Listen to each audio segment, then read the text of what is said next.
penataran yang menghabiskan biaya miliaran itu, melahirkan pejabat-pejabat korup. Hukum Boyle, atas neken, paling bawah gepeng. Ya kita nih rakyat kecil, emang nasibnya gepeng-gepeng terus. Saudara-saudara kaum muslimin rahimakumullah, dari 5 penyebab bencana ini kita ambil kesimpulan untuk sebuah renungan dan introspeksi kita bersama. Pertama, mengingkari janji, padahal janji itu yang lebih tinggi nilainya adalah di hadapan Allah Subhanahu wa taala. Baik wakil-wakil rakyat di parlemen maupun pemimpin-pemimpin rakyat di dalam kabinet, apabila memangku suatu jabatan, selalu mereka mengawali dengan sumpah, dan sumpah itu dimulai dengan demi Allah. Sadarkah kita pada saat itu kita ucapkan bahwa kita sudah mempertaruhkan Allah untuk jabatan yang kita pegang? Kita sudah mempertaruhkan nama Allah untuk posisi yang dipercayakan kepada kita. Sadarkah kita bahwa menyia-nyiakan itu satu dosa yang sangat besar, yang tidak hanya kepada Allah tetapi juga kepada rakyat yang kita wakili, kepada rakyat yang kita pimpin. Saudara-saudara kaum muslimin rahimakumullah, kita menyaksikan peristiwa-peristiwa yang memilukan dan memalukan. PHK terjadi di mana-mana, pengangguran meningkat, harga-harga membumbung tinggi, daya beli rakyat semakin lemah. Sementara di bidang politik, kejadian-kejadian memberikan indikasi bahwa persatuan dan kesatuan kita sebagai bangsa dewasa ini tengah berada dalam ujian yang berat. Pada jumpa kita kali ini, tanpa bermaksud untuk mencari kambing hitam dari bencana yang kita hadapi, saya ingin menyampaikan sebuah hadis yang diriwayatkan oleh Imam At-Tabarani dari Ibnu Abbas, bahwa Rasulullah sallallahu alaihi wasallam bersabda, khamsun bi khamsin, ada 5 perkara yang dapat menimbulkan 5 macam bencana. Mari kita renungi hadis ini satu demi satu sebagai bahan introspeksi buat kita semua dalam menghadapi bencana yang tengah berlaku sekarang ini. Yang pertama, manaqasa qaumul ahda illa sullita alaihim aduwwuhum.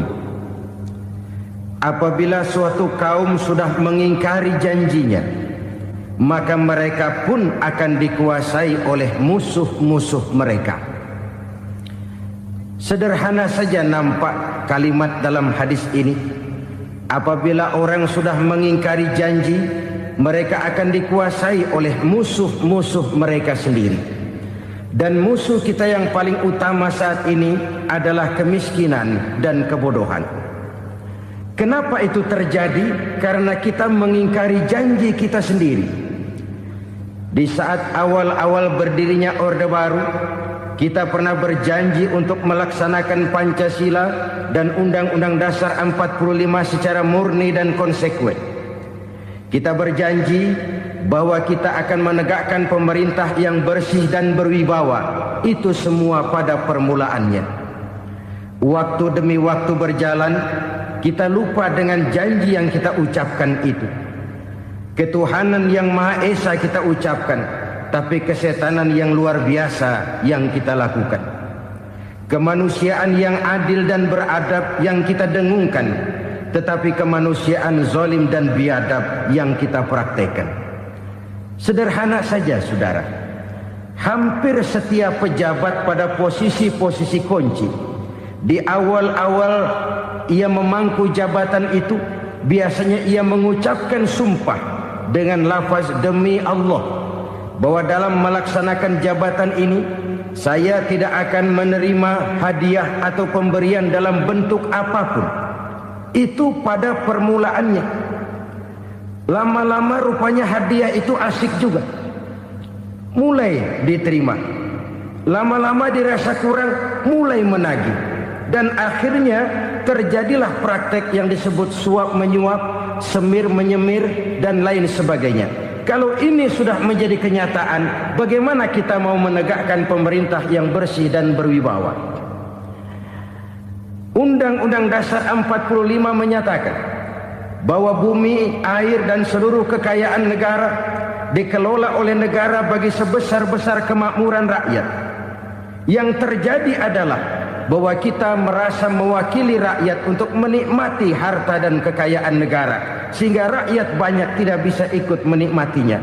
Menumpuklah harta itu sehingga terjadilah pepatah, gunung ditimbun, sumur digali.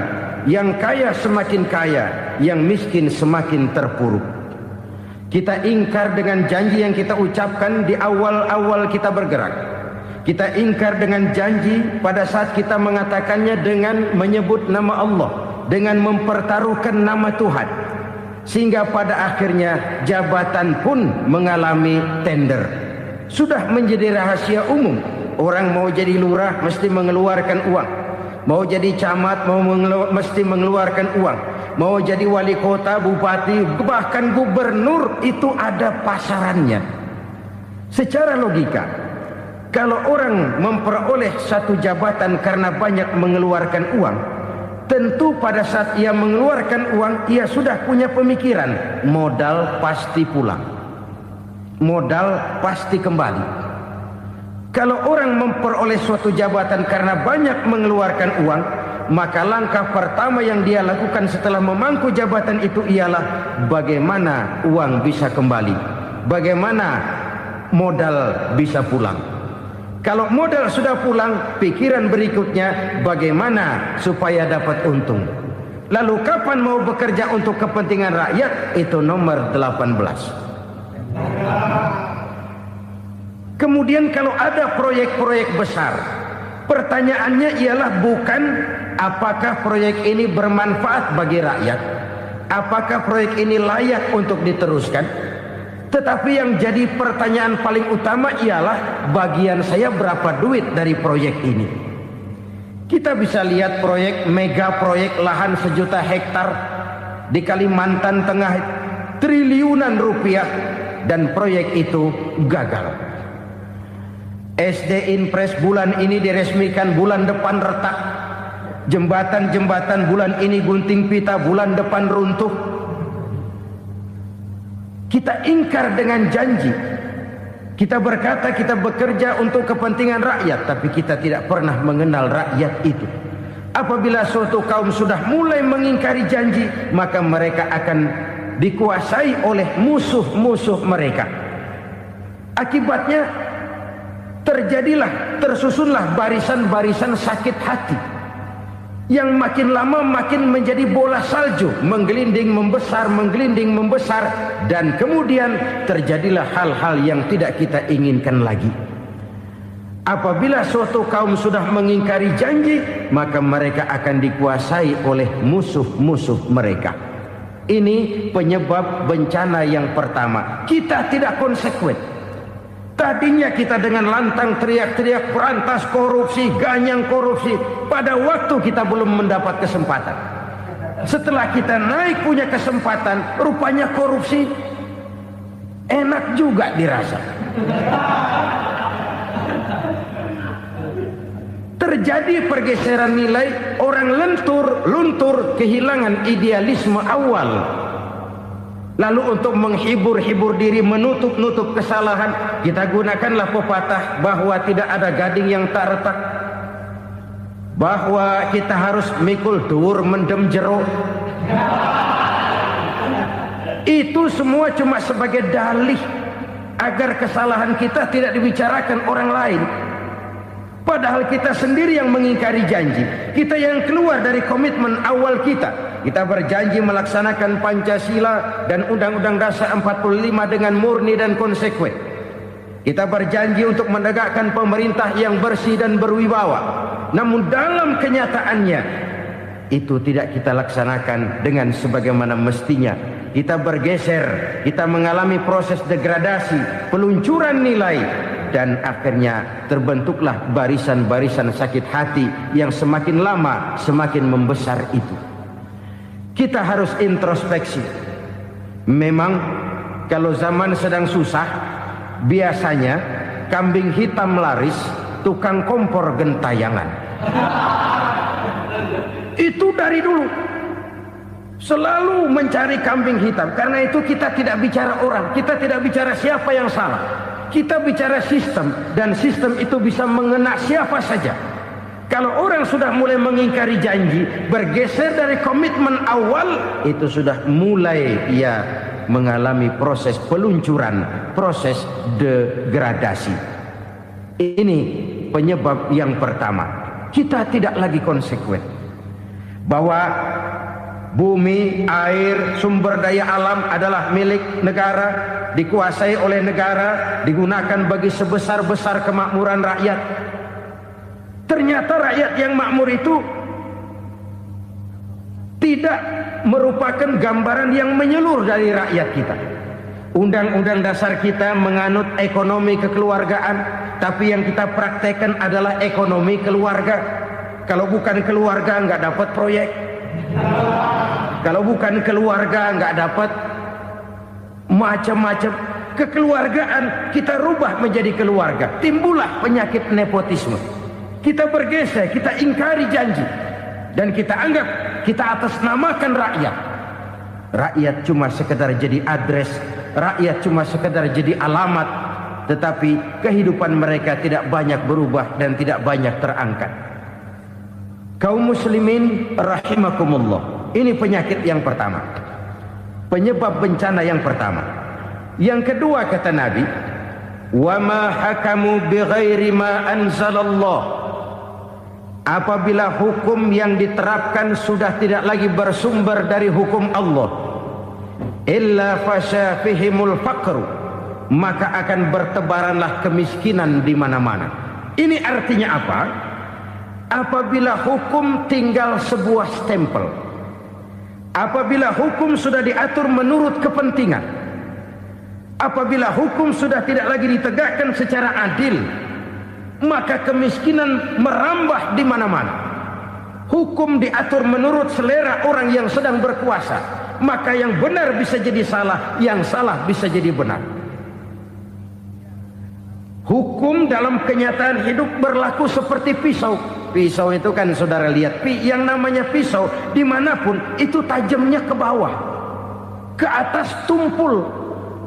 Kalau hukum itu, kalau untuk rakyat, hukum itu tajam bukan main, cepat sekali dilaksanakan. Tapi giliran menengah ke atas, yang gedean dikit berbuat salah, hukum tumpul. Hukum pura-pura tidak dengar. Akibatnya terluka rasa keadilan rakyat. Satu kasus rakyat diam, dua kasus rakyat diam, tiga kasus rakyat diam. Kasus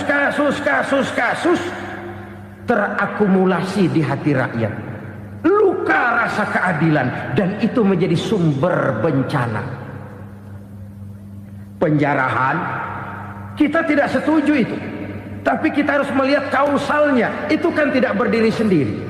Itu kan karena terlukanya rasa keadilan rakyat. Melihat kesempatan ini tidak merata.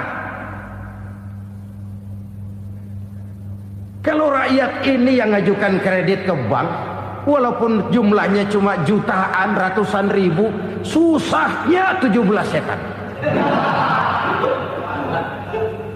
Tapi ada orang-orang tertentu yang agunannya palsu, jaminannya palsu, bawa kata belece, bukan cuma miliaran, triliunan kredit bisa keluar. Terluka rasa keadilan, hilangnya kesempatan. Rakyat cuma dapat kesempitan, jarang dapat kesempatan. Dari lukanya rasa keadilan ini, memang ya entah lipstik, entah basa-basi, dibentuklah tim ini, dibentuklah badan pengawas ini, dibentuklah tim ini. Kalau membentur tahu, hancur tahu. Tapi kalau tim yang dibentuk membentur karang, bukan karangnya yang hancur biasanya, timnya yang bubar. Kenapa? Yang dibentur batu karang yang sangat keras. Kita main-main dengan hukum. Kita tidak konsekuen dengan hukum. Luka rasa keadilan dan itu terakumulasi. Edi Tamsil, rakyat tahu, terakumulasi. Menguap begitu saja. Kasus-kasus lain rakyat tahu, menguap begitu saja. Ketidakadilan terakumulasi, mengendap di hati rakyat, menunggu ledakan. Pada saat sumbu meledak, rakyat tidak bisa dibendung lagi. Oke, kita tidak setuju dengan penjarahan, tapi jangan melihat itu sebagai peristiwa yang berdiri sendiri. Kenapa itu terjadi? Kausalnya kenapa? Oke, kita tidak setuju memang, tapi yang dijarah oleh rakyat kan memang cuma untuk perut. Yang dijarahkan beras, yang dijarahkan televisi, yang dijarahkan kulkas yang masih bisa dihitung, yang memang real untuk kebutuhan rakyat. Penjara berdasi kepala botak yang menguras uang rakyat habis-habisan, enak saja melenggang dalam kehidupan ini. Makin terluka rasa keadilan rakyat. Apabila hukum yang diterapkan sudah menyimpang dari keadilan yang diajarkan Allah, fasyafihimul fakru, bertebaranlah kemiskinan. Aneh, memalukan, memilukan. Sebuah negara agraris yang katanya pulaunya hijau royo-royo, gemari palau jenawi toto tentem kertora harjo, yang tahun 93 pernah mendapat penghargaan dari FAO, Badan Pangan Sedunia, sebagai negara yang berhasil dalam swasembada pangan. Sekarang ini kita terpaksa betul beli beras dari Vietnam, beli beras ke Kamboja, beli kedelai dari Kamboja. Kenapa? Lahan sawah kita habis ditanami pabrik. Teknologi kita, teknologi loncatan yang non-applied, tidak terpakai oleh kita. Lantas lahan yang tidak bisa kita tanami, kita paksakan lahan-lahan gambut menjadi tanah pertanian yang subur dengan biaya triliunan, dan kita gagal. Kita cari jarum dan kapak hilang. Kita mau jadi negara industri dengan loncatan teknologi yang maju, kita lupakan pola pijak kita sebagai negara agraris, dan akhirnya kita kecolongan. Lihatlah dewasa ini. Rakyat kita antri sembako di mana-mana. Di sebuah negara agraris. Ketidakadilan melahirkan kemiskinan. Kemiskinan moral dan kemiskinan material. Kemiskinan moral, rakyat nggak percaya lagi sama pejabat. Rakyat mengalami krisis figur. Orang alah lu ngomong dah sama ember.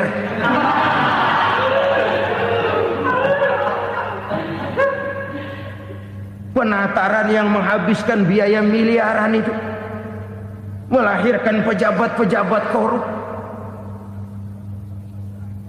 Pengawasan yang menghabiskan biaya miliaran itu ternyata impoten, mandul.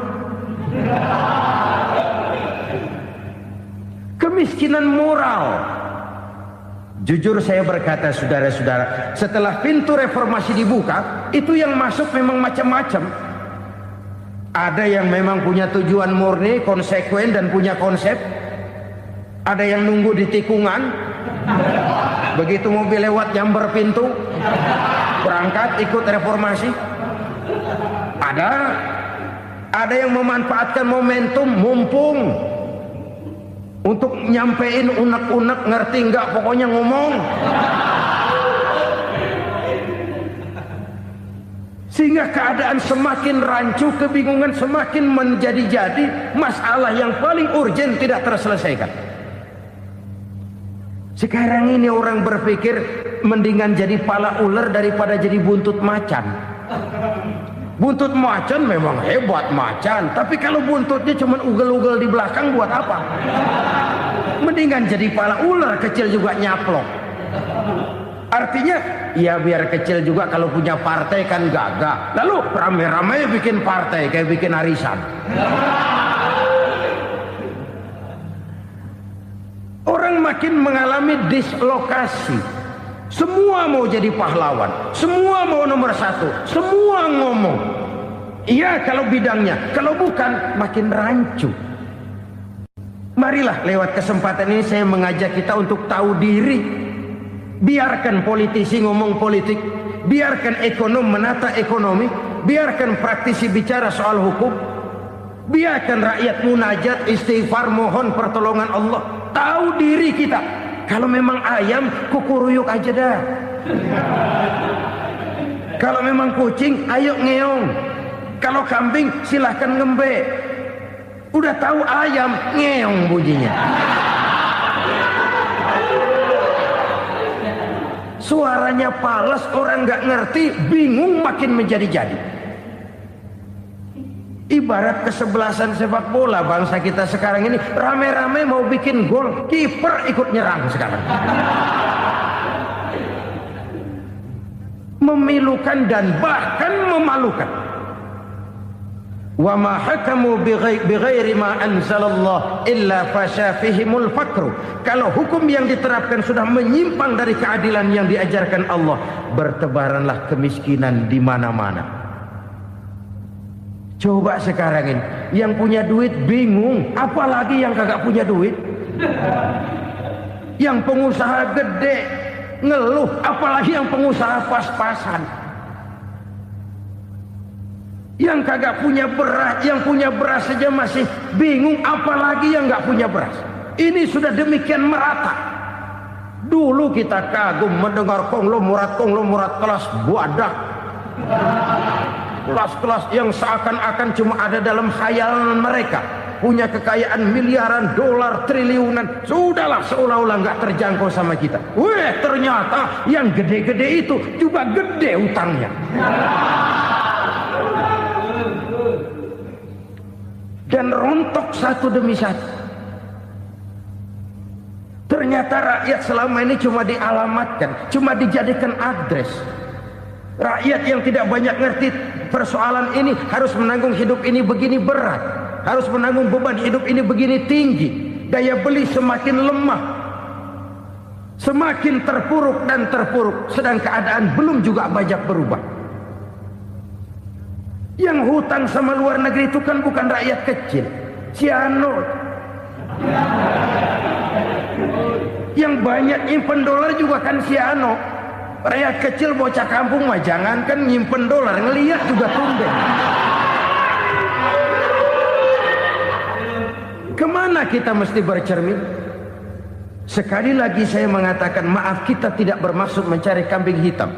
Karena itu kita tidak bicara orang, kita bicara sistem, kita bicara keadaan. Beginilah yang dikatakan Nabi, penyebab timbulnya bencana, hukum yang ditegakkan tidak lagi berorientasi kepada keadilan, tapi berorientasi kepada kepentingan. Akhirnya bentuk hukum seperti pisau, tajam ke bawah, tumpul ke atas. Hukum cuma buat rakyat kecil, tetapi kelompok menengah ke atas kadang-kadang kebal dari perlakuan hukum. Maka bertebaranlah kemiskinan. Iya, kemiskinan moral berupa lukanya rasa keadilan. Kalau rasa keadilan terluka, orang kan nunggu kesempatan, saudara. Iya, dia nggak bisa ngomong.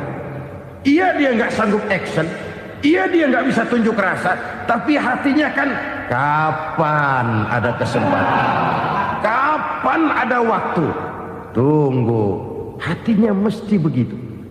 Sehingga begitu ada kesempatan, terjadilah hal-hal yang tidak terhindarkan. Dan itu ekses, bukan reformasi. Jangan seperti sebuah dialog saya dengan seorang abang beca. Saya bertanya, bang, ya, abang tahu nggak reformasi? Tahu. Ustadz, apa? Pembakaran. Terus penjarahan. Lalu perkosaan. Itu reformasi. Itu yang saya lihat. Nah, itu yang dia lihat. Saya tentu tidak menyalahkan abang beca kita, karena memang itu yang dia lihat dan sejauh itu wawasannya. Tapi ini indikasi bahwa banyak rakyat kita yang belum bisa menggunakan kebebasan secara bertanggung jawab. Padahal kebebasan tanpa tanggung jawab tirani. Sebuah contoh gampang-gampangan. Saya beli radio, saya setel di kamar saya, lalu saya bilang, ini radio gue.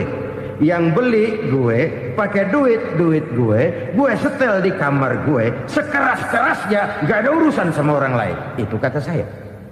Tetapi tetangga saya sebelah rumah kan boleh juga ngomong begitu. Kata tetangga saya, ini mata gue, yang ngantuk gue tidur di kamar gue. Kenapa suara radio lu nyampe kemari? Artinya apa ini? Kebebasan saya nyetel radio dibatasi oleh kebebasan tetangga saya yang mau tidur. Tidak ada kebebasan mutlak. Kebebasan mutlak tanpa tanggung jawab kembali akan melahirkan tirani, kembali akan melahirkan pemaksaan kehendak. Dan itu lagi-lagi bukan demokrasi. Saudara-saudara kaum muslimin rahimakumullah. Ini penyakit yang kedua, lukanya rasa keadilan, terutama di kalangan rakyat kecil. Itu mengendap menjadi akumulasi dan menunggu giliran kapan bisa dimuntahkan. Dengan kata lain, rakyatnya udah banyak banget makan yang perutnya jadi enak, nyelam. Kapan nunggu muntahnya? Udah begini banyak akumulasi yang mereka pendam di perut ini, sehingga ketika terjadi kesempatan itu sudah tidak terkendalikan lagi. Kita out of control. Saya tidak mentolerir sikap-sikap kekerasan. Bahkan saya lebih cenderung bahwa kalau di rumah kita banyak tikusnya saja racuni, jangan rumah dibakar. Bahwa ada korupsi, iya. Ada kolusi, memang. Ada nepotisme, tentu. Tetapi tikusnya saja racuni. Jangan rumah dibakar. Masa mau ngusir tikus bakar rumah? Tikusnya lari, tikusnya selamat, rumahnya ewes-ewes.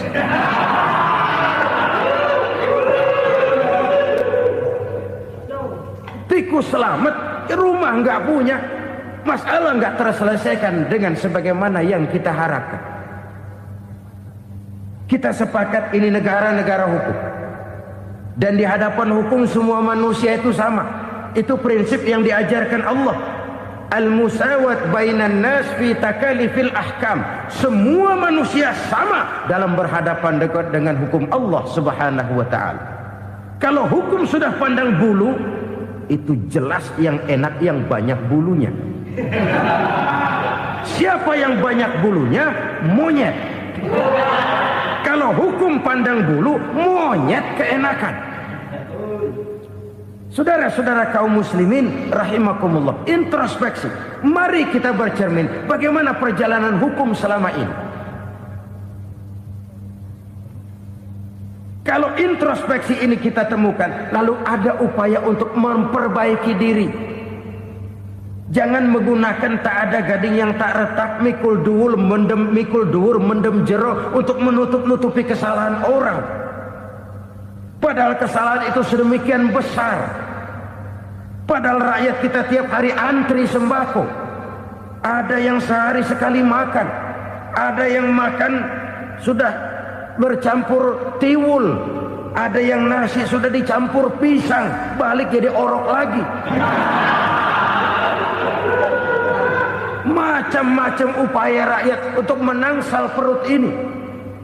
Lalu rakyat ditenang-tenangkan, lebih baik puasa Senin Kemis sambil menghadapi krisis ekonomi. Kenapa rakyat yang disuruh puasa? Kenapa bukan pejabatnya yang puasa lebih dulu untuk kemakmuran rakyat? Kalau rakyat yang memang perutnya udah gepeng disuruh puasa, makin krempeng perutnya. Artinya pejabat harus punya sense of politik. Ya, tidak, puasa itu kan tidak cuma Senin Kemis saja. Puasa itu puasa perasaan, puasa menghargai perasaan yang sedang kondisi yang sedang dihadapi oleh rakyat. Bagaimana rakyat yang tengah antri sembako melihat pejabatnya lewat dengan mobil yang harganya sampai 1 miliar. Oh, inilah pemimpin saya. Luka lagi rasa keadilannya. Kita tidak tenggang rasa. Puasa dalam artian itu pun akan menolong menegakkan semangat kebersamaan, membentuk semangat kebersamaan. Saudara-saudara kaum muslimin rahimakumullah, penyebab bencana yang ketiga dikatakan oleh baginda Nabi, wala zaharat fihimul fahishatu illa fasha fihimul maut. Apabila kekejian telah merajalela, maka maut bertebaran di mana-mana. Kita renungi butir kalimat dalam hadis ini. Apabila kekejian telah merajalela, maut bertebaran di mana-mana. Begitu murah arti sebuah kehidupan. Penjarahan untuk hal-hal yang kecil tapi sampai mengorbankan nyawa. Apabila kekejian sudah terjadi di mana-mana, maut pun bertebaran. Maut dalam arti berpisah ruh dengan jasad, tapi juga maut dalam arti orang bisa mati karirnya, orang bisa mati usahanya, orang bisa mati kesempatannya karena perbuatan-perbuatan keji yang selama ini tidak terbendung. Lahirlah teori mafia. Siapa yang kuat dia yang berkuasa, siapa yang lemah dia menjadi mangsa. Proyek-proyek besar yang menang tender itu ya dari itu ke itu saja. Yang pengusaha-pengusaha tidak punya koleksi, koneksi, tidak bisa bayar komisi, dapat proyek tetelan. Ada dagingnya, dikit namanya juga tetelan. Dagingnya sudah habis disantap oleh meja. Sekian puluh meja dilalui, sekian puluh amplop dikeluarkan. Sehingga yang akhirnya ya tinggal tetelan itu tadi. Maka kualitas pekerjaan pun sudah bukan lagi jadi masalah. Demikianlah mafia-mafia ini bermunculan di mana-mana. Di pengadilan terkenal mafia pengadilan. Hukum bisa dibeli, hukum bisa dipesan menurut kebutuhan sponsor. Mafia peradilan, mafia politik, mafia ekonomi, bahkan mafia agama yang menggunakan agama sebagai kedok, menggunakan agama sebagai dalih, menggunakan agama sebagai topeng untuk melancarkan maksud-maksud politiknya pun tidak tertutup kemungkinan. Apabila kekejian telah merajalela, maut bertebaran di mana-mana. Korupsi, kolusi, nepotisme itu bagian dari kekejian. Kita selama ini kalau mendengar maksiat, itu yang terbayang cuma judi, mabuk, zina. Iya itu maksiat. Tapi korupsi, kolusi, nepotisme itu juga maksiat dalam bentuk lain.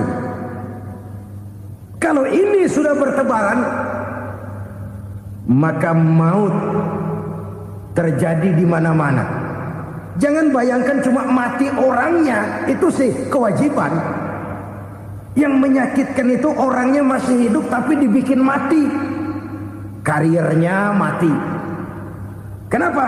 Karena yang diperlukan bukan cuma orang pinter tapi orang taat. Biar pinter, kalau nggak taat minggir. Biar bodoh, kalau taat bisa nyenangin atasan, bisa nyemur. Kumaha juragan wae ayeuna mah. Itu yang kadang-kadang dapat penghargaan. Tidak ada prestasi kerja kecuali bikin senang orang di atas. Kita lihat di desa-desa jalan rusak. Kalau ada berita pejabat anak mau turun, jalan rata sekali. Sampai tanah dari mana aja dikeruk buat ngeratain tuh jalan. Pejabat pulang legok lagi jalanan. Katanya kita kerja buat rakyat, nyatanya kita cuma melayani atasnya. Kenapa? Terjadi lingkaran setan. Seperti kata lagu Dul Sumbang itu. Mahasiswa takut sama dosen, dosen takut sama dekan, dekan takut sama rektor, rektor takut sama menteri, menteri takut sama presiden, presiden takut sama mahasiswa. Lah muter balik lagi. Lingkaran setan. Lingkaran setan. Saudara-saudara kaum muslimin rahimakumullah. Kekejian yang merajalela, praktek-praktek mafia yang tertuang dalam kehidupan sehari-hari menyebabkan orang mati karirnya, jasad masih hidup, karir mati, itu menyakitkan.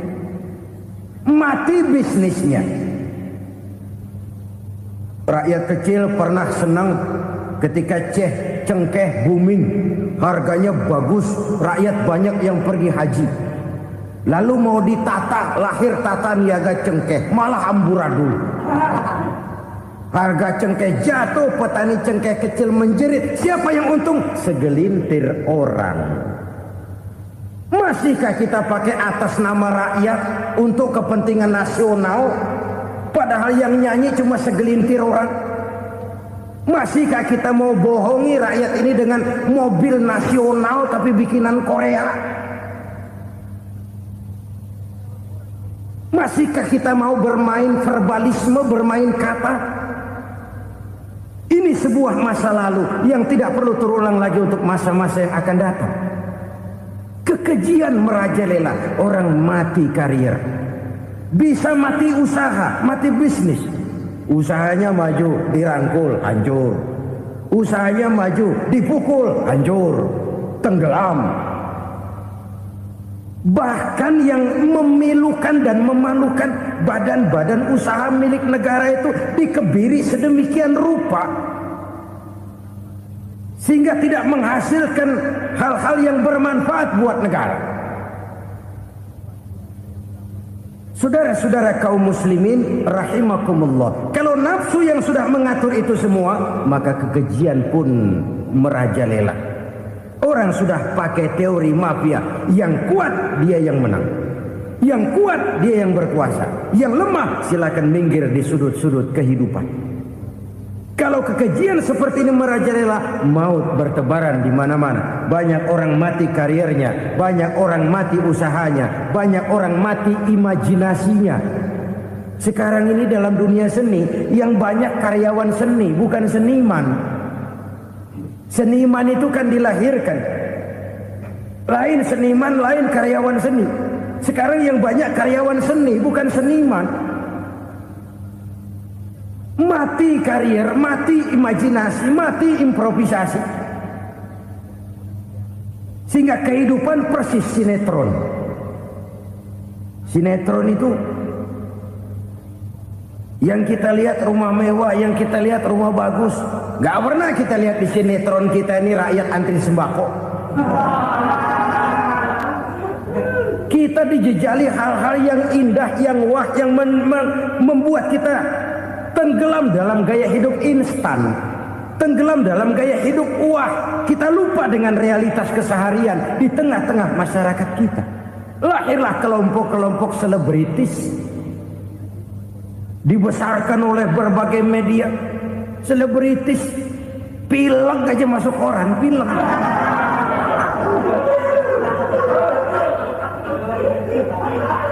Rakyat yang pingsan antri beras nggak masuk koran.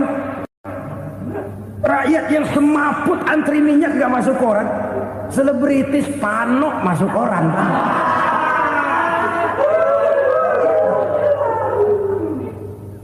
Kita besarkan hal-hal kecil, kita kecilkan hal-hal besar. Kenapa? Kita mengejar oplah, kita profit oriented, tidak lagi berorientasi kepada realitas hidup yang kita hadapi ini.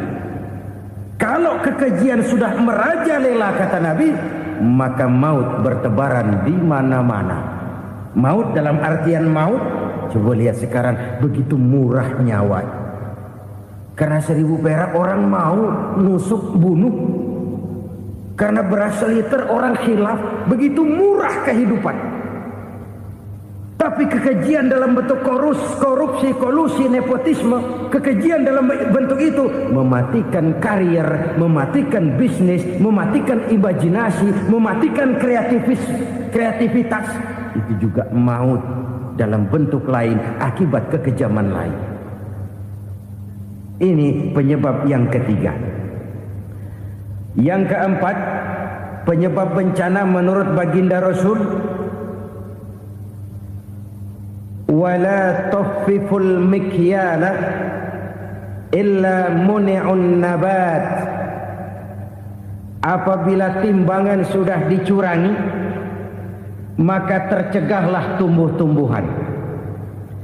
Apabila timbangan sudah mulai curang, maka terjadilah musim paceklik. Apabila bisnis sudah bergaya mafia tadi itu, kecurangan-kecurangan terjadi, tender di balik pintu, yang dimenangkan cuma kelompok-kelompok yang bisa memberikan presentasi yang besar, muni'un nabat, terjadilah paceklik. Paceklik, panen gagal, wereng ya wereng, kemarau panjang, it's okay, air sulit, iya, tetapi kan semua itu ada yang ngatur. Kemarau ada yang ngatur, belalang itu ada yang ngatur, air itu juga ada yang ngatur. Yang ngatur itu yang serba maha. Kalau ia murka melihat kecurangan timbangan, Allah itu kalau murka kan gampang saja, tinggal komandoin balang, lang, hancurin tuh sawah. Konvoy belalang, konvoy.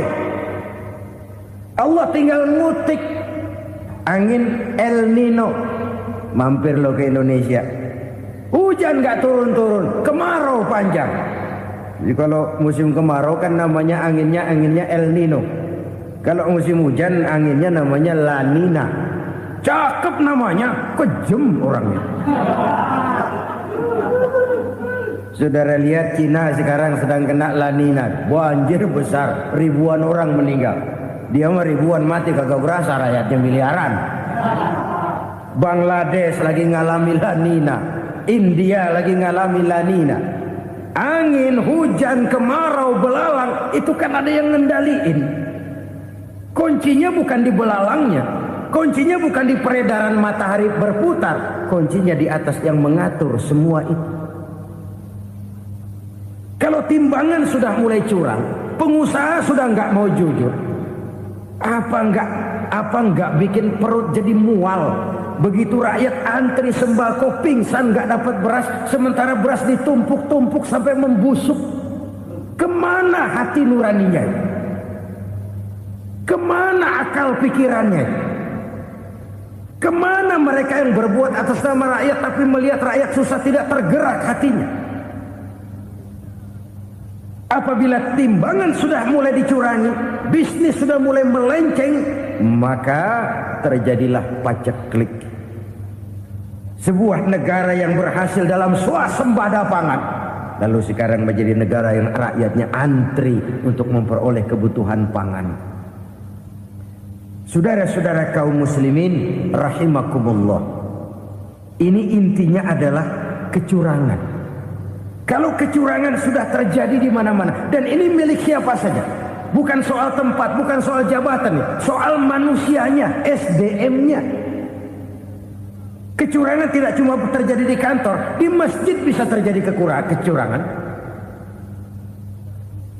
Korupsi tidak hanya bisa terjadi di kantor, di madrasah bisa ada korupsi. Faktor manusianya, ini soal SDM. Kecurangan yang besar, tentu besar lagi kerugiannya. Kecurangan yang kecil, kecurangan sehari-hari, pedagang-pedagang kecil ngurangi timbangan, barang yang buruk dikatakan baik, yang baik dikatakan buruk, itu merugikan perorangan. Kecurangan yang besar merugikan bangsa dalam bentuk total, dalam bentuk seutuhnya. Nah, kecurangan-kecurangan seperti ini rakyat kan lihat, rakyat kan tahu, dan itu kembali terakumulasi di sini, pegel. Dan jangan lupa, rakyat yang nggak ngomong itu, rakyat yang nggak bersuara itu, batinnya menjerit, jeritannya menggoncang aras, dan itu didengar Allah. Yadullah fauqal jamaah, kata Nabi, tangan Tuhan di atas orang banyak. Jeritan hati rakyat menggoncang aras. Rakyat yang terlalu banyak dizolimi, rakyat yang terlalu banyak dirugikan, Ya rakyat yang terlalu banyak di atas namakan, menjerit batinnya, menggoncang aras, dan Allah bisa menggerakkan apa saja untuk membuat satu situasi. Allah bisa menggerakkan apa saja untuk membuat satu situasi. Saudara-saudara kaum muslimin rahimakumullah, ini faktor yang ketiga, timbulnya kecurangan. Faktor yang keempat maksud saya. Yang kelima, penyebab timbulnya bencana menurut baginda Nabi, wala muni'uz zakat wala muni'uz zakat illa hubbisa anhumul qatru. Apabila zakat enggan dibayar, maka tercegahlah qatrun. Qatrun ini kalau bahasa kita sembako. Maka tercegahlah kebutuhan-kebutuhan yang kita perlukan. Ini, kita tidak meragukan bahwa yang kita tuju adalah masyarakat yang adil dalam kemakmuran dan makmur dalam keadilan. Nah, antara kemakmuran dan keadilan ini memang sering tidak bisa berjalan seiring. Pada saat kemakmuran kita kejar, ekonomi kita pacu, ada nilai-nilai keadilan yang tertinggal. Pada saat nilai keadilan kita tegakkan benar-benar, ada unsur-unsur kemakmuran yang terabaikan. Oke, kita bisa mengatakan kasus. Oke, kita bisa mengatakan itu sebagian kecil. Tapi kalau sebagian kecil, lama-lama kan jadi sebagian besar. Oke, kita mengejar kemakmuran. Pertanyaannya, kemakmuran untuk siapa? Oke, kita berikan kelompok tertentu kue yang besar dengan harapan nanti dia bagiin kuenya kepada yang kecil-kecil. Tapi kenyataan, mereka yang dapat kue besar akhirnya malah lupa diri dan lupa daratan. Mau makin besar, malah memeras yang kecil-kecil ini. Sekarang kan yang kecil modali yang besar. Ramai-ramai buka bank, ternyata kamuflase. Uang banknya untuk kredit perusahaannya sendiri. Nasabahnya rakyat kecil. Artinya apa? Rakyat kecil disuruh modalin orang yang udah gede. Ini kan sumber geledek urusan.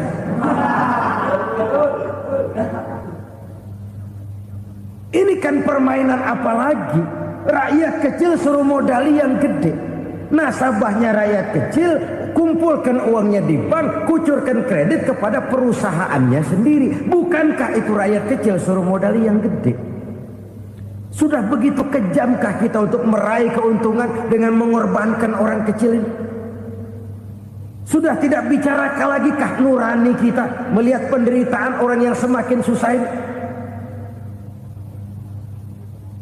Kalau zakat enggan dibayar, padahal zakat 2,5% saja, 2,5% saja. Kalau itu pun enggan, kalau zakat saja enggan, bagaimana pula yang namanya sedekah, bagaimana pula yang namanya infak, bagaimana pula yang namanya santunan, bantuan. Kadang-kadang lipstick nyumbang si nyumbang, cuman nyolongnya lebih gede. Ini namanya sumbangan lipstick. Buat lipstick itu kan buat ngumpetin bibir pucat. Itu fungsi utama lipstick. Buat ngumpetin korupsinya, nyumbang kegiatan-kegiatan sosial. Tapi yang dia korup lebih gede dari yang dia sumbangin. Lipstick kamuflase. Nepu kata anak sekarang.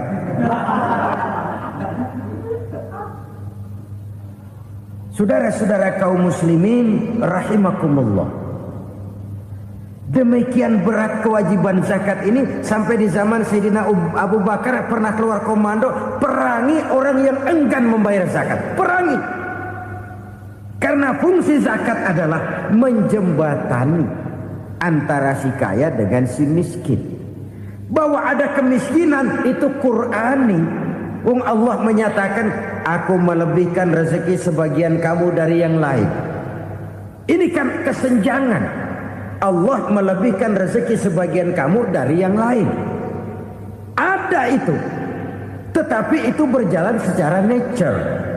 Nah, Kalau direkayasa, yang kaya semakin kaya, yang miskin semakin terpuruk, yang sudah besar dapat proyek besar, yang kecil dapat tetelan. Ini kan rekayasa namanya. Kesenjangan yang direkayasa ini yang kita harus kikis. Nah, fungsi zakat menjembatani dari sisi sosial. Dari sisi pribadi, Nabi berpesan, zakku amwalakum biz zakat. Bersihkan hartamu dengan zakat. Sekarang ada istilah nyuci uang. Uang hasil korupsi itu bisa dicuci, dijadikan uang bersih. Bukan pakai rinso, bukan.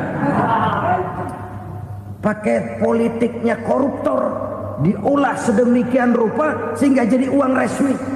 Sudah memutik, itu termasuk yang disebut kejahatan kerah putih, white collar crime, kejahatan kerah putih, kejahatan pakai dasi, kejahatan kelas kakap. Makanya orang mendingan goblok kagak bener daripada pinter kagak bener. Goblok kagak bener itu gampang ngurusinnya, pinter kagak bener ini yang berabe bener ngurusinnya.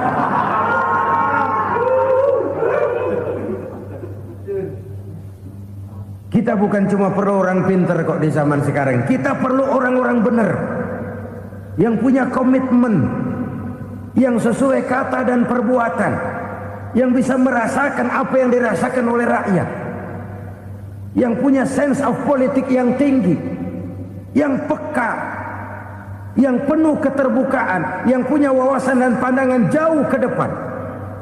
Dari sisi pribadi, zakat itu membersihkan harta kita.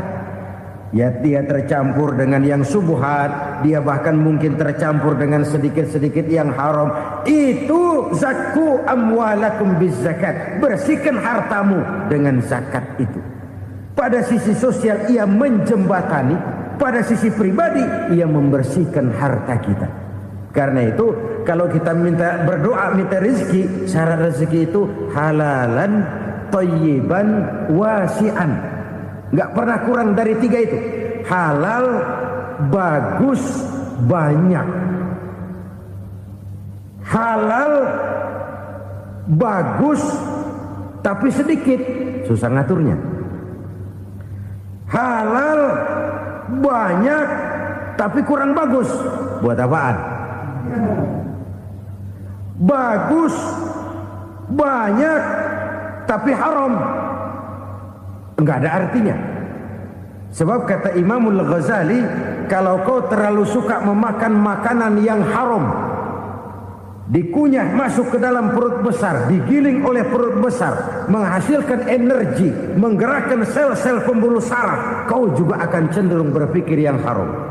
Kalau sudah cenderung berpikir yang haram, perbuatan pun akan mengarah kepada perbuatan-perbuatan yang haram. Dulu waktu kelompok Jimbaran 200 konglomerat Indonesia kumpul dihimbau supaya sekian persen kasih pengusaha-pengusaha lemah. Itu kan cuma sekedar belas kasihan, tidak banyak menolong keadaan. Dan bukan itu yang diperlukan pengusaha-pengusaha kecil. Yang diperlukan adalah berikan kami kesempatan seperti mereka dapat kesempatan. Berikan kami peluang seperti mereka juga dikasih peluang. Kalau cuma dikasih 100 juta, 200 juta hari ini, usaha kami nggak ada prospeknya, peluang kagak ada, kan sama juga bohong. Diceburin ke kali, disuruh berenang, tangan diikat, mendingan mampusin ketahuan. Ayo berenang, berlomba, tangan diikat, kaki diikat. Sama saja nyuruh mati. Jadi jangan kasih ikannya, kasih kailnya. Yang diperlukan pengusaha kecil menengah ke bawah itu bukan cuma sekedar belas kasih dari konglomerat-konglomerat besar. Berikan kami peluang seperti mereka juga dapat peluang. Berikan kami kesempatan seperti mereka dapat kesempatan. Berikan kami kredit dengan kemudahan seperti mereka juga kalau minta kredit begitu mudahnya.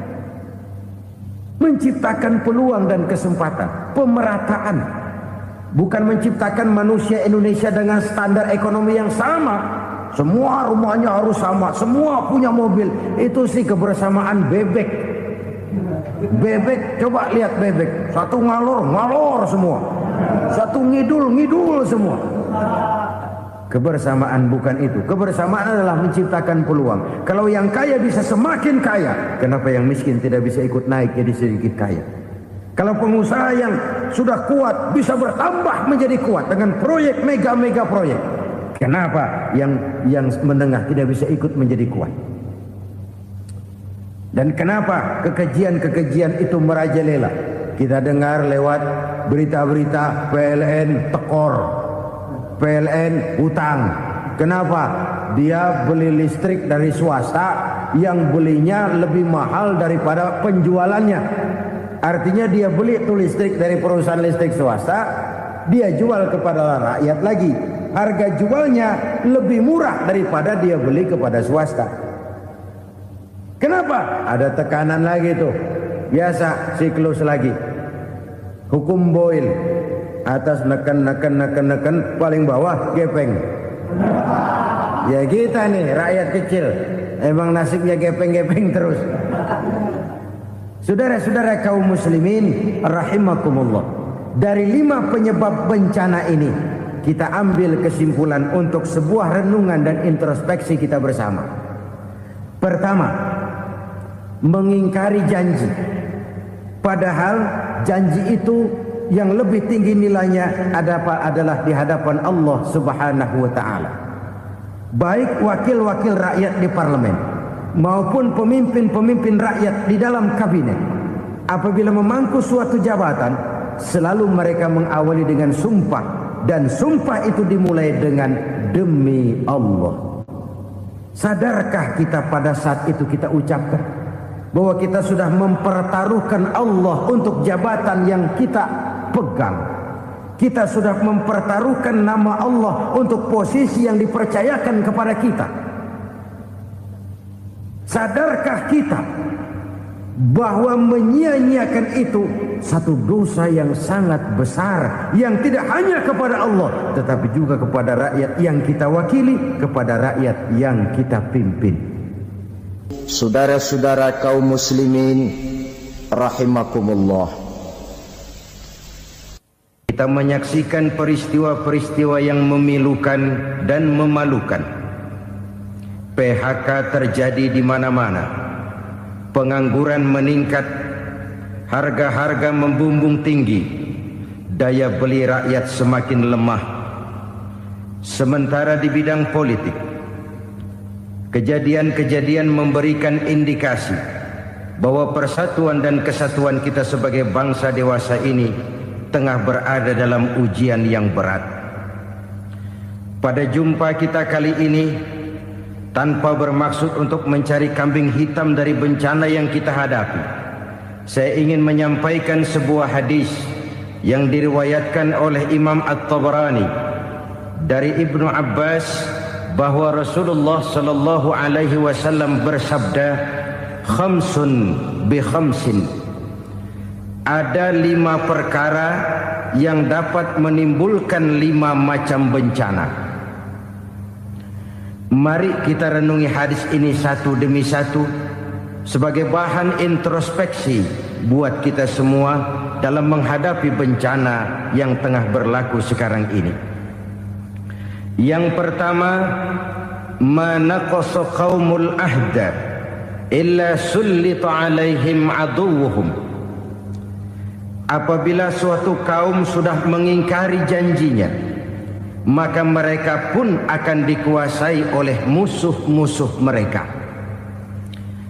Sederhana saja nampak kalimat dalam hadis ini. Apabila orang sudah mengingkari janji, mereka akan dikuasai oleh musuh-musuh mereka sendiri. Dan musuh kita yang paling utama saat ini adalah kemiskinan dan kebodohan. Kenapa itu terjadi? Karena kita mengingkari janji kita sendiri.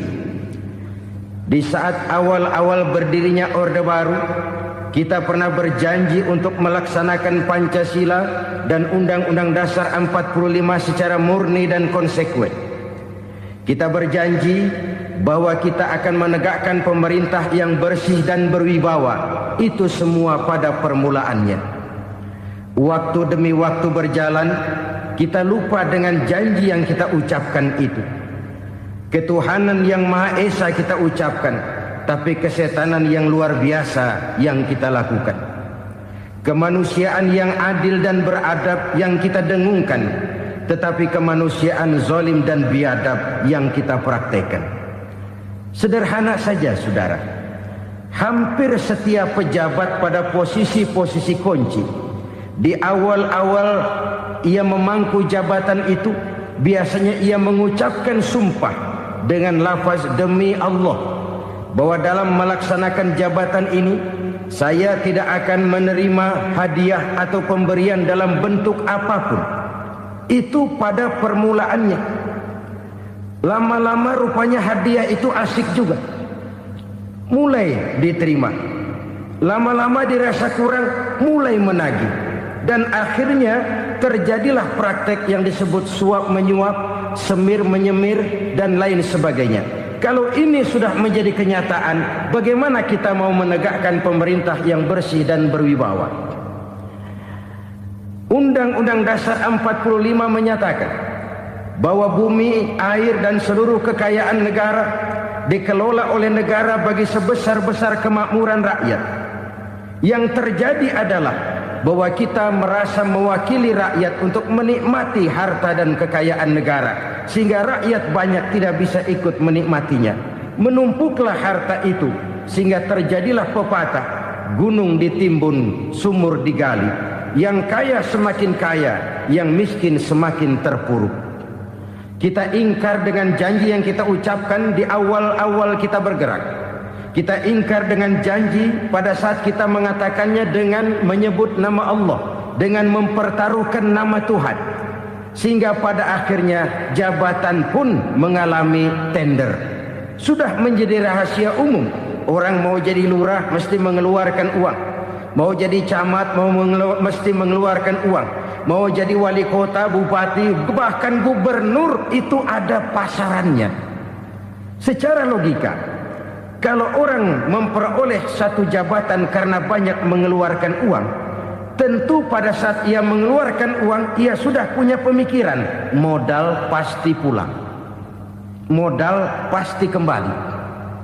Kalau orang memperoleh suatu jabatan karena banyak mengeluarkan uang, maka langkah pertama yang dia lakukan setelah memangku jabatan itu ialah bagaimana uang bisa kembali, bagaimana modal bisa pulang. Kalau modal sudah pulang, pikiran berikutnya bagaimana supaya dapat untung. Lalu kapan mau bekerja untuk kepentingan rakyat? Itu nomor 18. Kemudian kalau ada proyek-proyek besar, pertanyaannya ialah bukan apakah proyek ini bermanfaat bagi rakyat, apakah proyek ini layak untuk diteruskan, tetapi yang jadi pertanyaan paling utama ialah bagian saya berapa duit dari proyek ini. Kita bisa lihat proyek, mega proyek lahan 1 juta hektar di Kalimantan Tengah, triliunan rupiah, dan proyek itu gagal. SD Impres bulan ini diresmikan, bulan depan retak. Jembatan-jembatan bulan ini gunting pita, bulan depan runtuh. Kita ingkar dengan janji. Kita berkata kita bekerja untuk kepentingan rakyat, tapi kita tidak pernah mengenal rakyat itu. Apabila suatu kaum sudah mulai mengingkari janji, maka mereka akan dikuasai oleh musuh-musuh mereka. Akibatnya tersusunlah barisan-barisan sakit hati yang makin lama makin menjadi bola salju, menggelinding membesar, dan kemudian terjadilah hal-hal yang tidak kita inginkan lagi.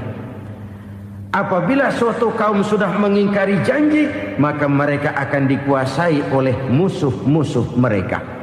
Ini penyebab bencana yang pertama. Kita tidak konsekuen. Tadinya kita dengan lantang teriak-teriak berantas korupsi, ganyang korupsi. Pada waktu kita belum mendapat kesempatan.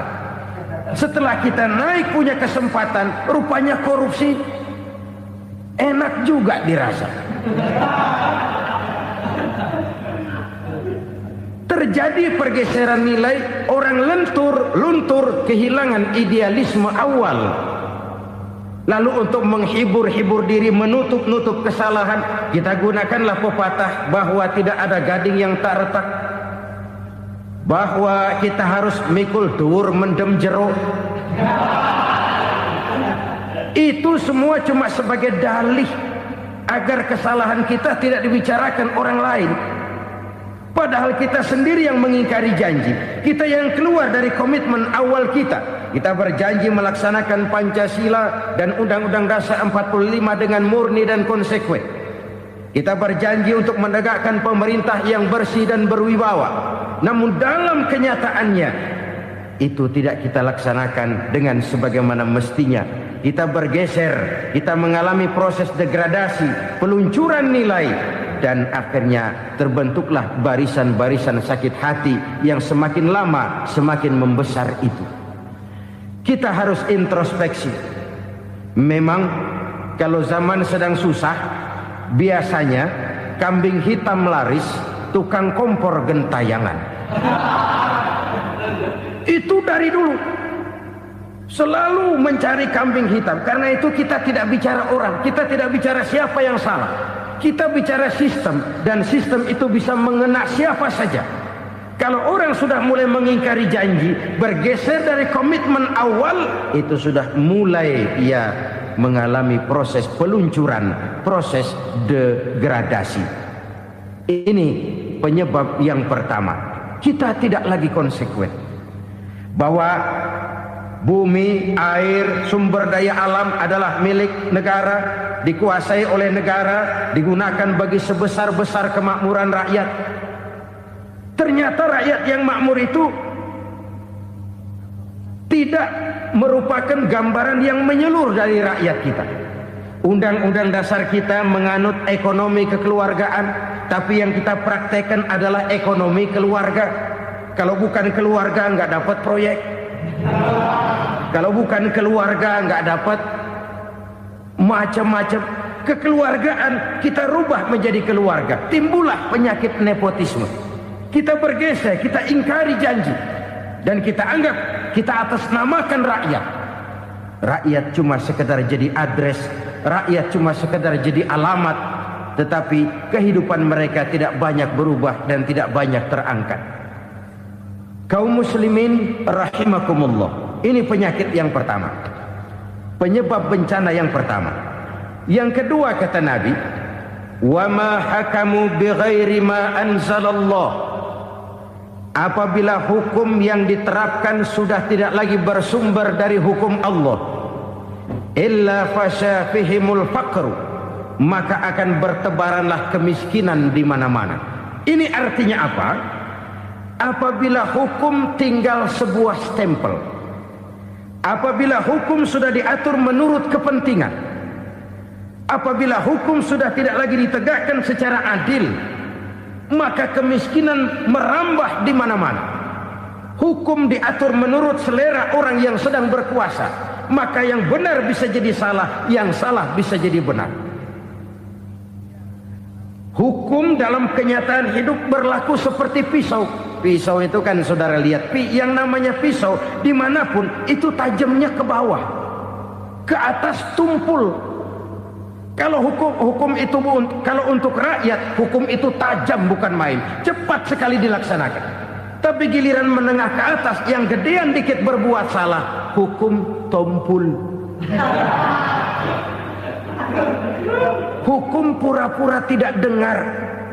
Akibatnya terluka rasa keadilan rakyat. Satu kasus rakyat diam, dua kasus rakyat diam, tiga kasus rakyat diam, kasus terakumulasi di hati rakyat. Luka rasa keadilan, dan itu menjadi sumber bencana.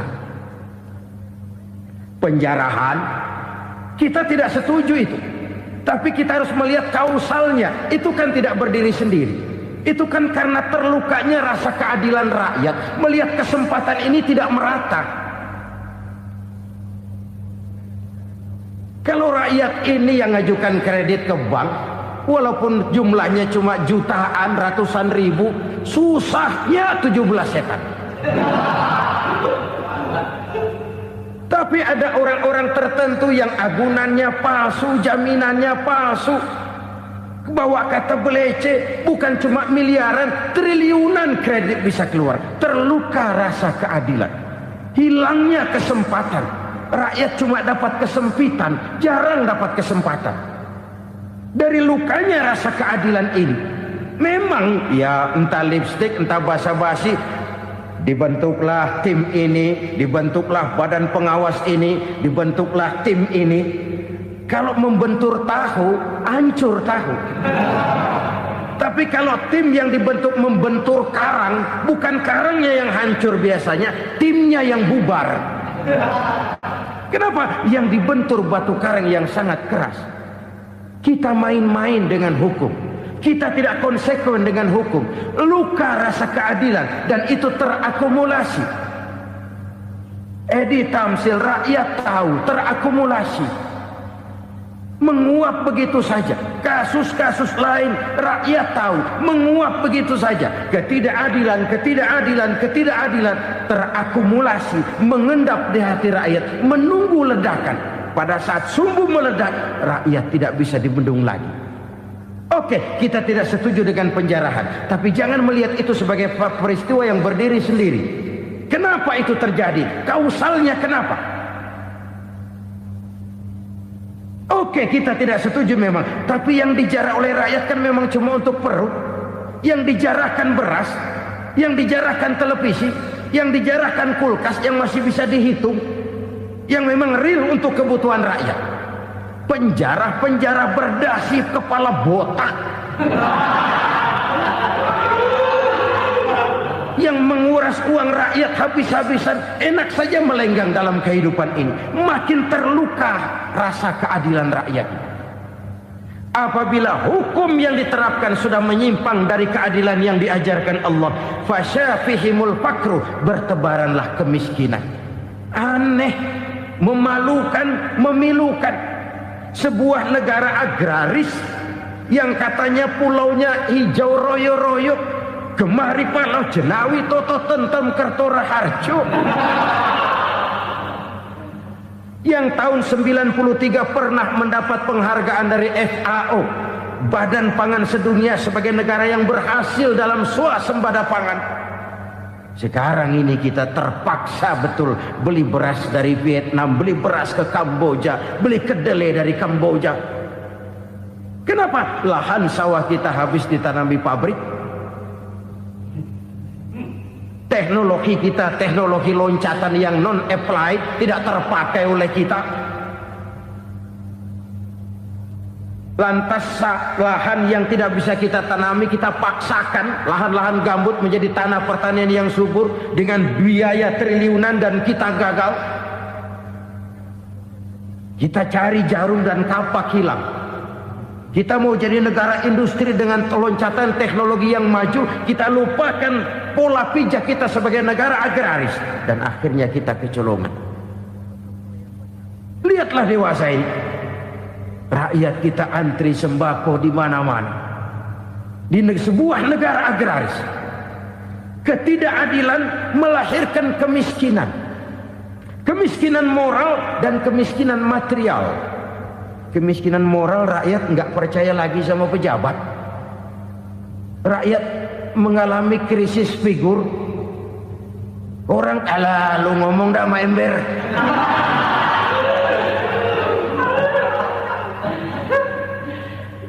Penataran yang menghabiskan biaya miliaran itu melahirkan pejabat-pejabat korup.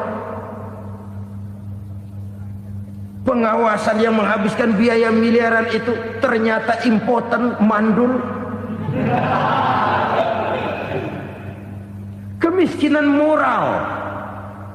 Jujur saya berkata, saudara-saudara, setelah pintu reformasi dibuka, itu yang masuk memang macam-macam. Ada yang memang punya tujuan murni, konsekuen, dan punya konsep. Ada yang nunggu di tikungan, begitu mobil lewat nyamber pintu, berangkat ikut reformasi. Ada. Ada yang memanfaatkan momentum mumpung untuk nyampein unek-unek, ngerti nggak, pokoknya ngomong. Sehingga keadaan semakin rancu, kebingungan semakin menjadi-jadi, masalah yang paling urgen tidak terselesaikan. Sekarang ini orang berpikir mendingan jadi pala ular daripada jadi buntut macan. Buntut macan memang hebat macan, tapi kalau buntutnya cuma ugel-ugel di belakang buat apa? Mendingan jadi pala ular, kecil juga nyaplok. Artinya ya biar kecil juga kalau punya partai kan gagah. Lalu rame-rame bikin partai kayak bikin arisan. Orang makin mengalami dislokasi. Semua mau jadi pahlawan, semua mau nomor satu, semua ngomong. Iya kalau bidangnya, kalau bukan makin rancu. Marilah lewat kesempatan ini saya mengajak kita untuk tahu diri. Biarkan politisi ngomong politik, biarkan ekonom menata ekonomi, biarkan praktisi bicara soal hukum, biarkan rakyat munajat, istighfar, mohon pertolongan Allah. Tahu diri kita. Kalau memang ayam, kukuruyuk aja dah. Kalau memang kucing, ayo ngeong. Kalau kambing, silahkan ngembe. Udah tahu ayam, ngeong bunyinya.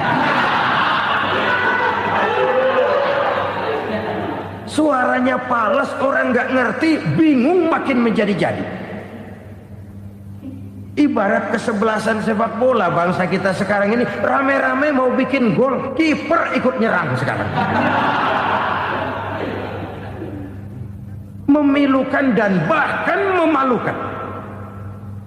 Wa ma hakamu bighairi ma anzalallah illa fasha fihimul fakru.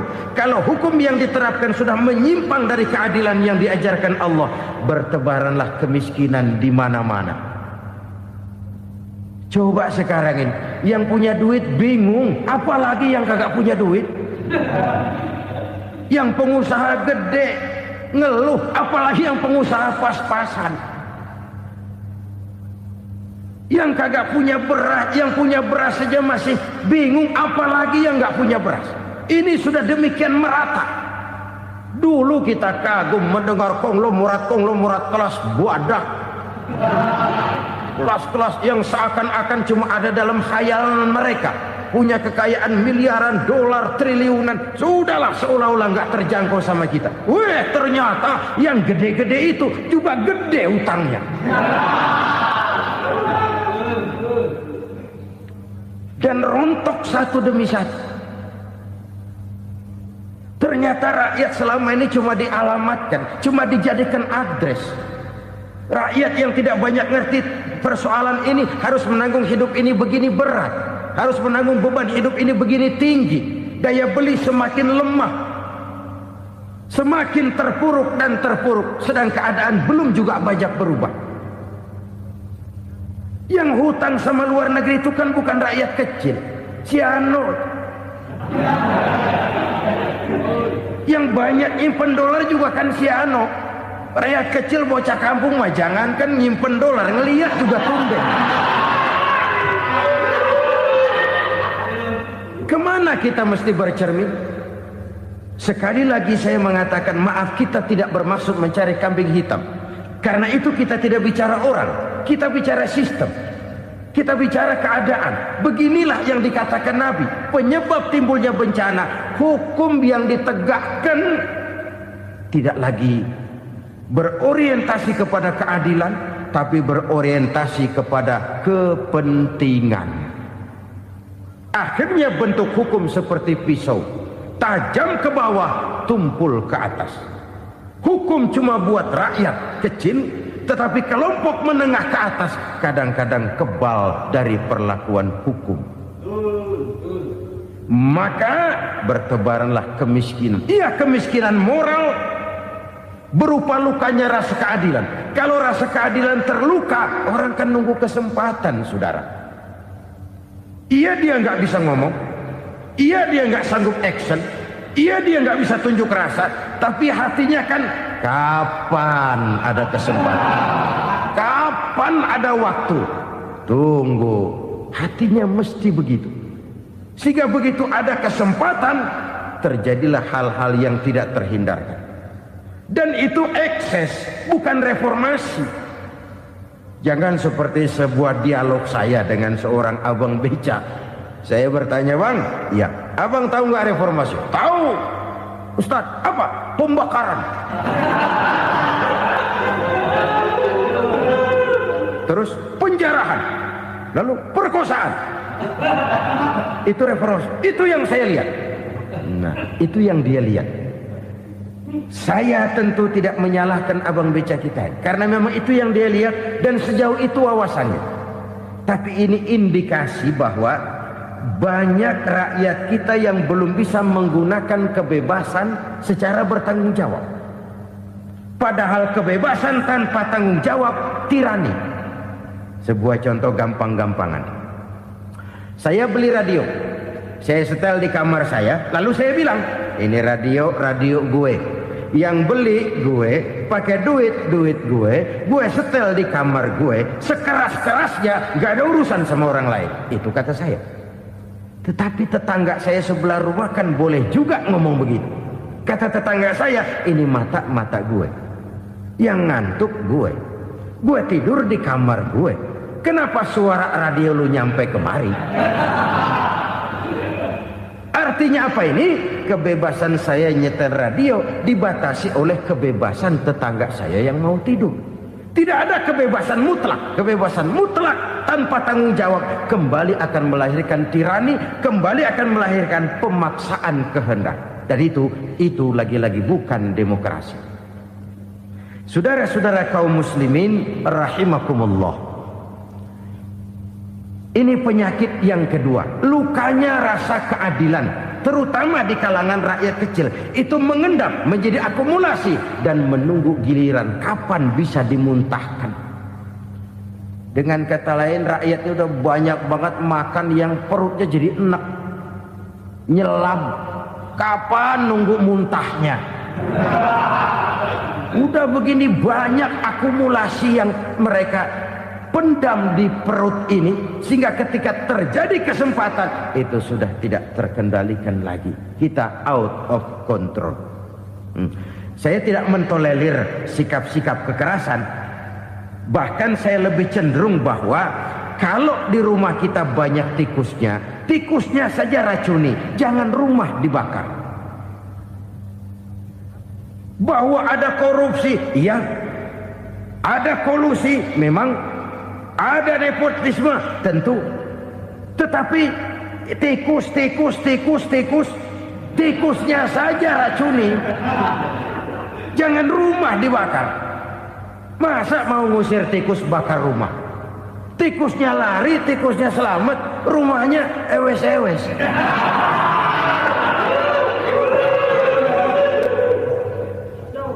Tikus selamat, rumah nggak punya. Masalah nggak terselesaikan dengan sebagaimana yang kita harapkan. Kita sepakat ini negara hukum, dan di hadapan hukum semua manusia itu sama. Itu prinsip yang diajarkan Allah. Al-musawat bainan nas fi takalifil ahkam. Semua manusia sama dalam berhadapan dengan hukum Allah Subhanahu wa taala. Kalau hukum sudah pandang bulu, itu jelas yang enak yang banyak bulunya. Siapa yang banyak bulunya? Monyet. Kalau hukum pandang bulu, monyet keenakan. Saudara-saudara kaum muslimin rahimakumullah, introspeksi. Mari kita bercermin bagaimana perjalanan hukum selama ini. Kalau introspeksi ini kita temukan, lalu ada upaya untuk memperbaiki diri. Jangan menggunakan tak ada gading yang tak retak, mikul duwur mendem jero untuk menutup-nutupi kesalahan orang. Padahal kesalahan itu sedemikian besar. Padahal rakyat kita tiap hari antri sembako.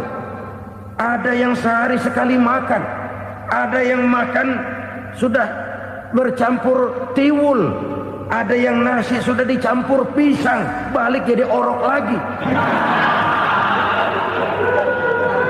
macam-macam upaya rakyat untuk menangsal perut ini.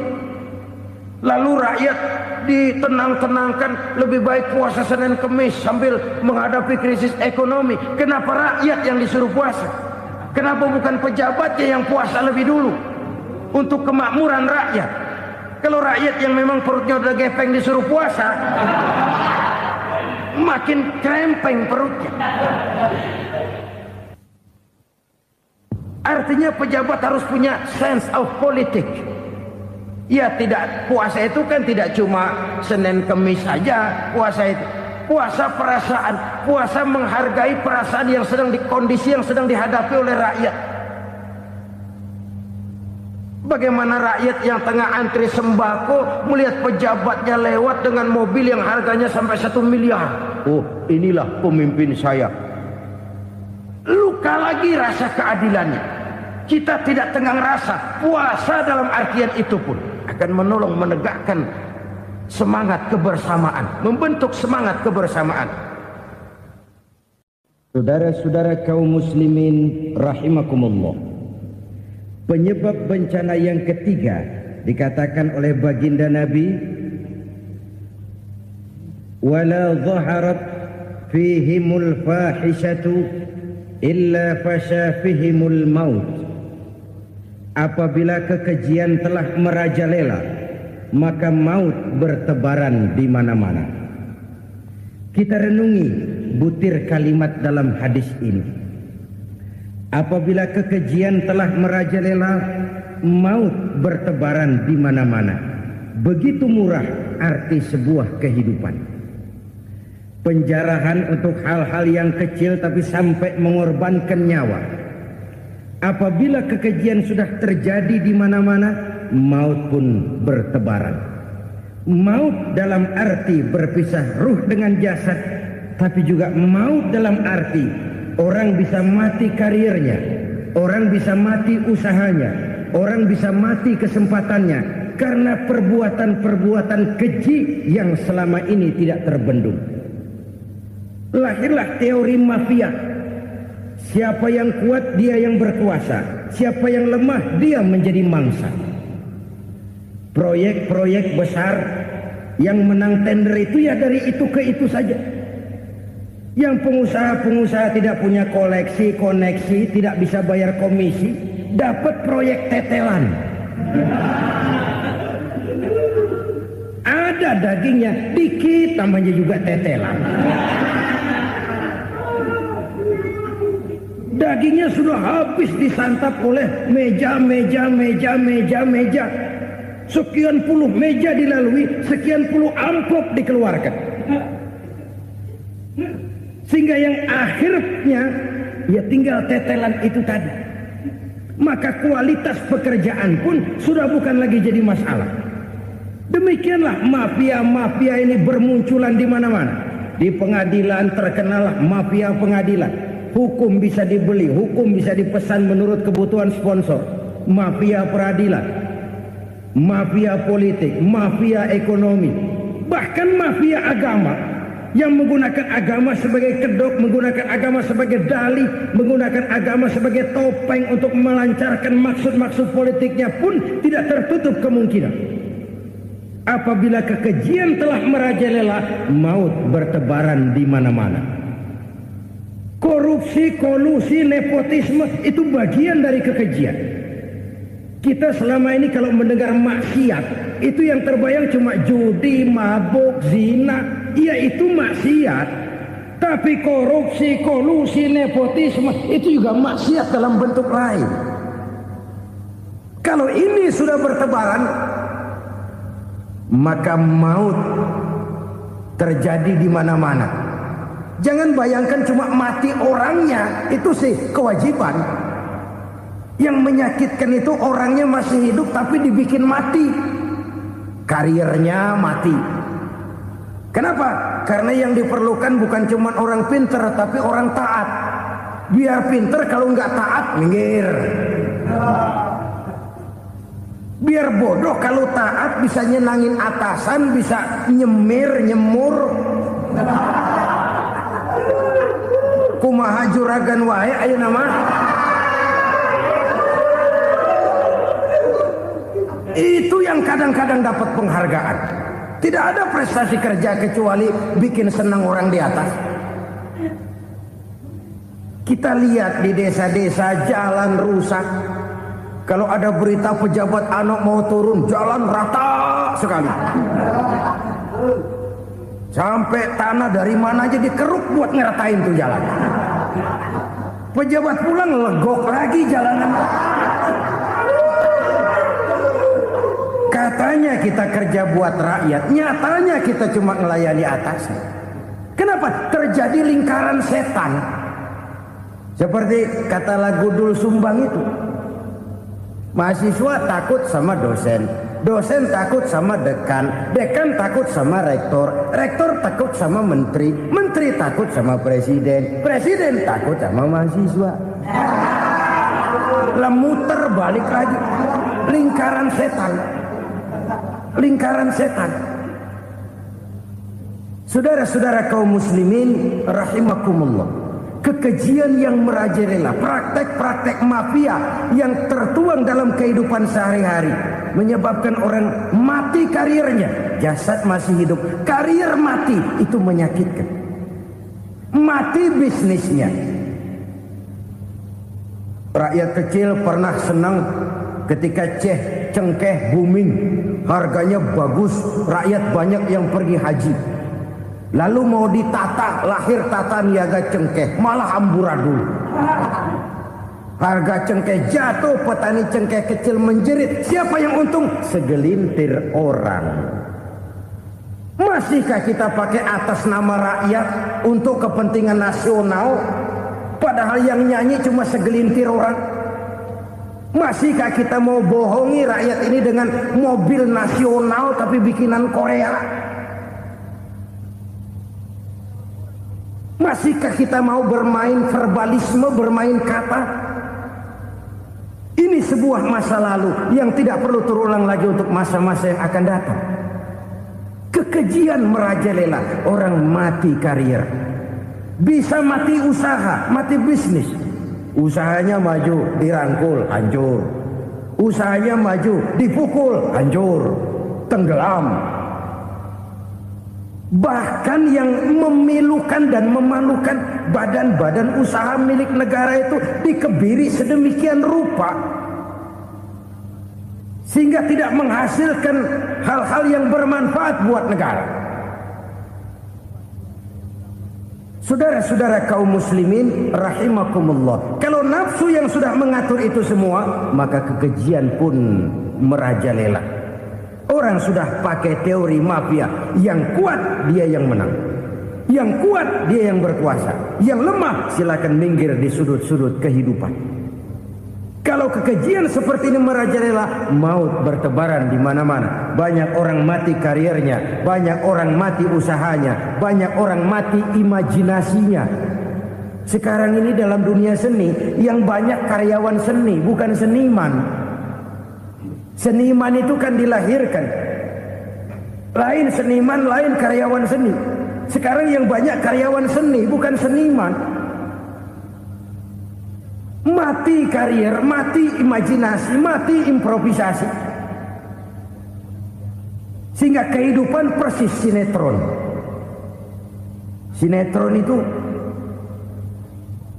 yang kita lihat rumah mewah, yang kita lihat rumah bagus. Gak pernah kita lihat di sinetron kita ini rakyat antri sembako. Kita dijejali hal-hal yang indah, yang wah, yang membuat kita tenggelam dalam gaya hidup instan, tenggelam dalam gaya hidup wah. Kita lupa dengan realitas keseharian di tengah-tengah masyarakat kita. Lahirlah kelompok-kelompok selebritis